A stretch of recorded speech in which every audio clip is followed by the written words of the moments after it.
want to take us back a little bit because, you know, when we all got together, when I started doing commercial real estate, you know, coming here to the barbershop was kind of my respite to kind of just vent and just talk about life, and it's always something new to learn. But I remember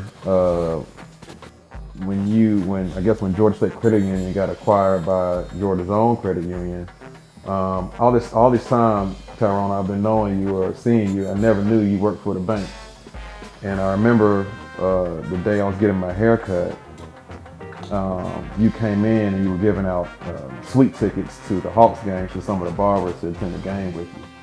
And I remember sitting in the chair thinking to myself, who you done stole them tickets from, and why you giving them out to the barber? And because I never seen you do that before. He told me that, you know, he said, no, they own the suite. I said, man, they don't own no suite. He said, man, yeah, Tyrone's one of the executives over at Georgia's own credit union. You didn't know that? I said, no. And so anyway, he gave me your phone number, and I didn't call you. I ain't call you, I ain't text you. And a few days later, I don't know if you remember this, but I was leaving the Optimist restaurant, having a meeting, and you pulled up to the restaurant as I was leaving, and you were like, "Say it, what's up, man?" And we ended up dapping each other up, and you know, we scheduled a lunch right down the spot. And from there, you and I got a chance to really, you know, get to know each other at that lunch meeting. I told you kind of my background and history, you told me yours, and you know, I remember as you was listening to me, you was eating and you said, man, you know, it's funny we having this conversation. And you told me that you was just playing golf with the CEO, David. And he had mentioned to you that they were having some difficulty finding a new location, and they wanted to be closer to Georgia State University to kind of, you know, expand that partnership. And I remember, and you like, you looked at me, you were like, is that something you can help us with? And I was like, yeah. And I kind of told you, like, man, let me just talk to Dallas and Dexter, see if something we can do first. I said, but you probably need to meet them. And you was like, all right, well, you know, set that up and get back to me and let me know what you think. And we set that meeting up. You came by the office. Right after the meeting, we said, if you got time, we're gonna go show you the building, which is at the time was the Equitable building, to kind of see if this would be of interest, because it was right next to Georgia State's campus. It had a whole building. You looked around, liked what you saw, and I remember you turned to me and was like, yeah, I like this, man. I'm gonna get David over here, and y'all do the same thing y'all just did with me. I remember you saying it just like that.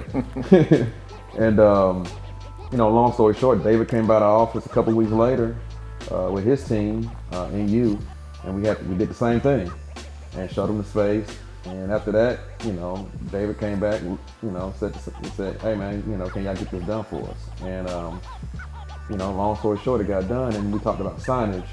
Shout out to, you know, our current mayor, Andre, because at the time he was on the city council, and he helped facilitate that digital sign on that building. It was the first digital sign in Atlanta. And so now, to me, when you look at that skyline, you look at that digital sign, and every day there's a new message up there. I remember, you know, talking to Dallas. I think Dave Preeter, who was the CEO at the credit union at the time and still is, he wanted to be in the Georgia State building. And I remember Dallas telling him, you know, that wouldn't happen because Georgia State eats up everything that they touch in terms of, you know, usage. And it just happened that a significant amount of space was coming available in the Equitable building. And so it turned out to be a sweet deal, but there was a lot of work that went into that. Yeah, it was definitely a lot of work. It took almost 2 years to get that done. Yeah. A lot of people don't know. It took about 2 years, and you know, I give Herb his flowers too, man. Herb, he's got all kind of business people that come in this barbershop and that create meaningful connections, just like the one we've gotten through his barbershop. So, you know, thank you, Herb, for having the space and the place for people to get together and just be themselves and collaborate. Because without this shop, that deal would have never have happened. So in our office, we call it the barbershop deal, because it originated in the barbershop. The relationship originated right here in the barbershop. And over the years since that deal happened, you know, we've just been constant friends. I look at, you know, you, Herb, and Tyrone as just really good mentors to me. I learned so much from y'all. Just every time we talk, I learn something new. So I just want to tell y'all thank you.